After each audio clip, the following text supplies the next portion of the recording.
So radio, theater of the mind. Theater of the mind. Please remember that. Now, if you hear little funny sounds, it's Chloe's. She's decided it's time to sit on my lap for a while and chew a steak bun. And I am notorious about spoiling every little creature around me and letting them do pretty much what they want, including my daughter, who's 24, and now my pug. Just underlining this live DJ read is really a big deal. I just talked about it quite a bit, but I just think about it. Think about why it's special. And now we are kind of moving our way through here, our agenda. Next topic is the radio industry in the U.S., spending trends. We'll talk about the RAB, the Radio Advertising Bureau, and what it does, and I'll show you how they sell radio, the benefits of radio. Talk about the key companies in the business, and maybe one or two other things, and then we'll talk about radio's cost per thousand and impression. So here's the ad spending chart I keep pulling out. You'll see radio is just to the right of TV. It's projected. Well, we saw from Saatchi & Saatchi's media arm that from Publicis that radio spending is projected to remain pretty flat. It looks about pretty flat here too. About $19 billion spending on advertising in the U.S. Not sure if that's including internet at this point, because we saw that that's a couple of billion. Well, let's just kind of figure it is, I guess, because it does show it going up. Here's the share of global ad spend. Radio is the orangey thing. You see that's 7% or thereabouts in terms of global ad spend. Now here's the Radio Advertising Bureau, and I'm just going to open this up. They're actually located here in the city, as all these things are pretty much, since New York is kind of advertising central USA. And they're over on 56th Street on the west side, I think between 6th and 7th Avenue, the north side of the street. They used to be a client of mine. So here's the site, and they are selling radio as something hot and wonderful. And you can see just here, based on the things they're showing us on the website, what they want to say about radio to make us think it's cool and the place to put our media dollars. And all right, so what we're going to do here is there are different things to investigate here, but you see where it says why radio? I actually took screenshots of a bunch of that. So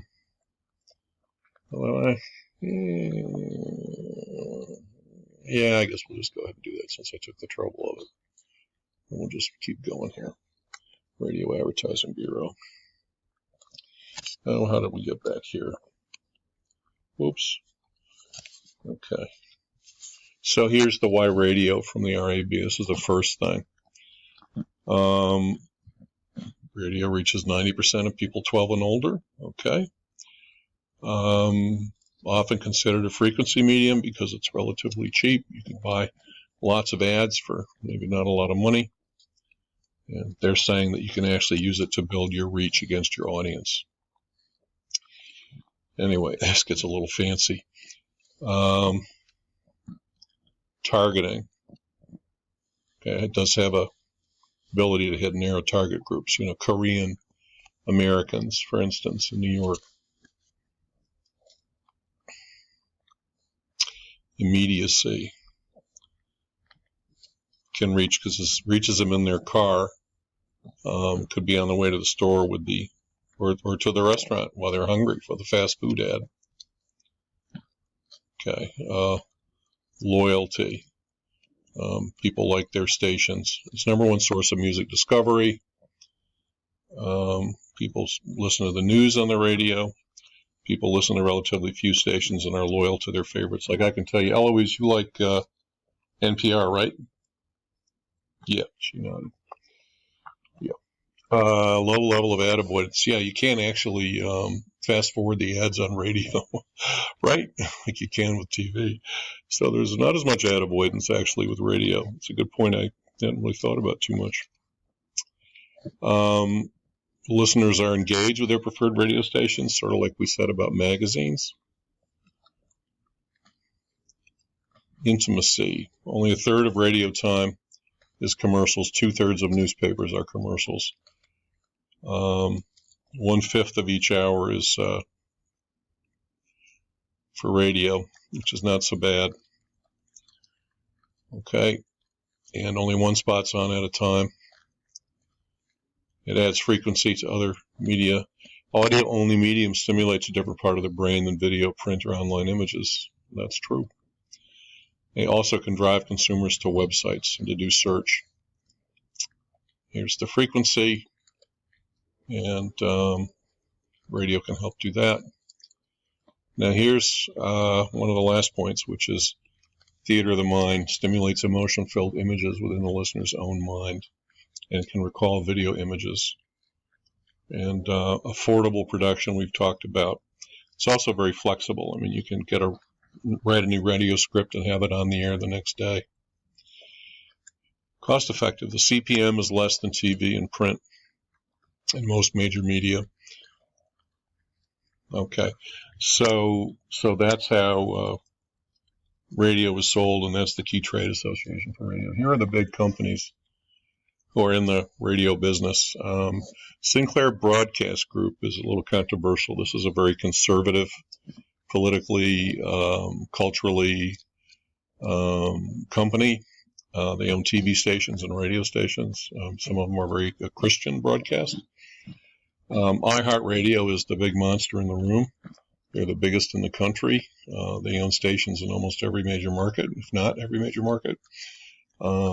They tend to kind of standardize what they're playing in all these stations. They have the songs that they always play.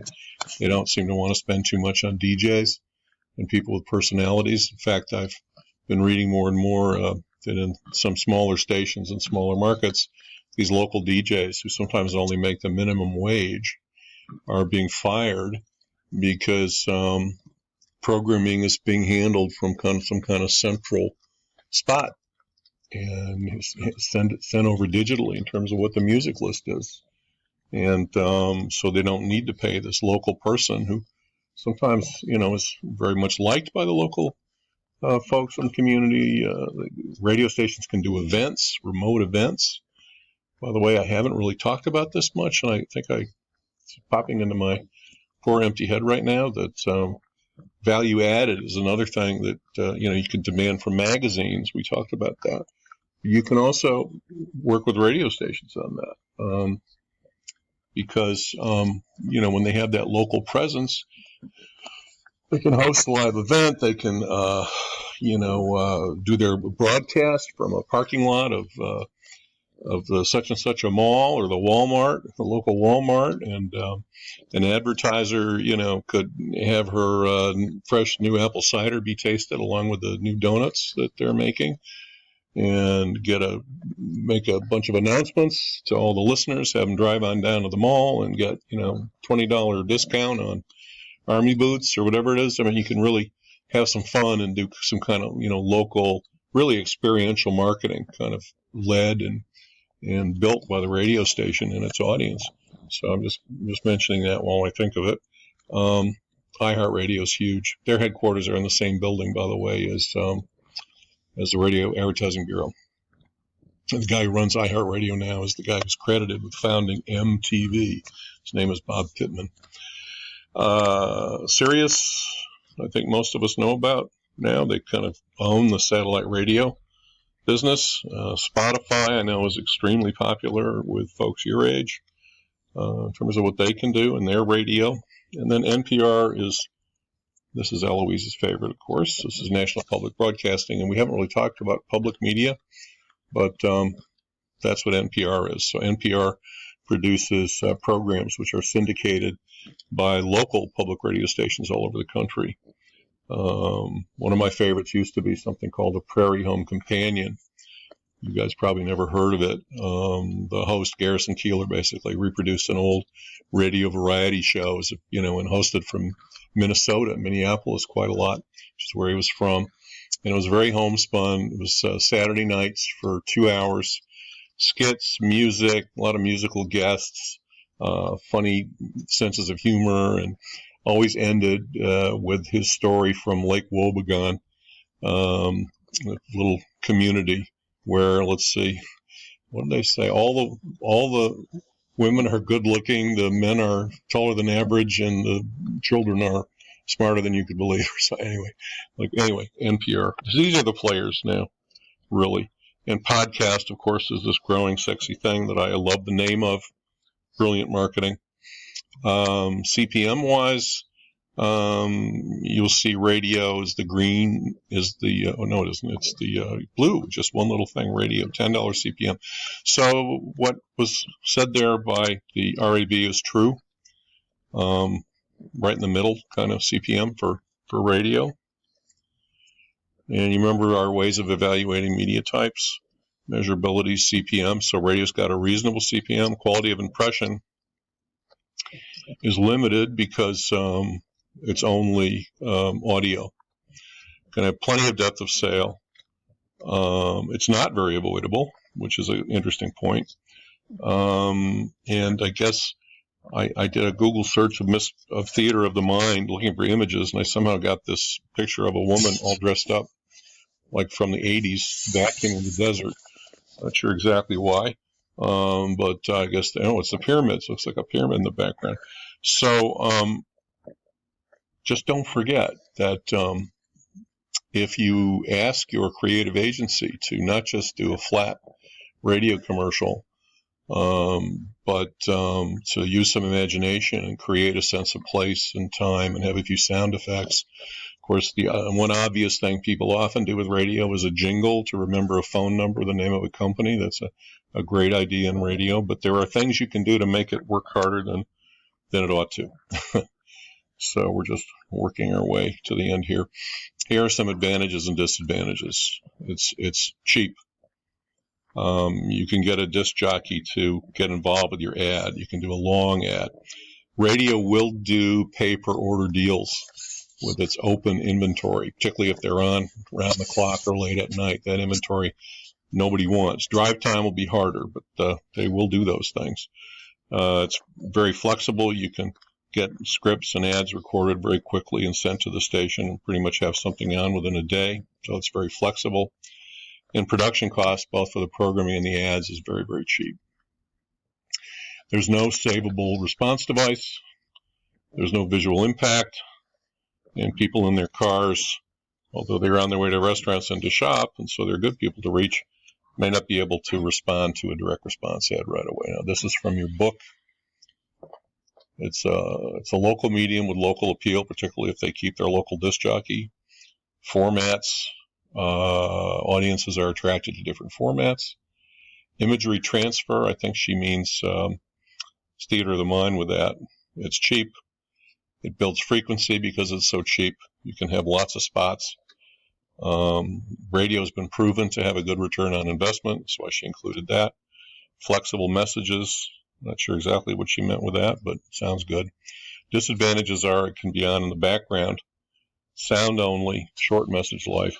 And it's hard to reach lots of people with radio. You've got to really buy a lot of markets and a lot of stations to have a big, impactful reach. Oh, now I've got this is a talk about the future, and I've got a kind of a crazy little video to show you here. So let me stop.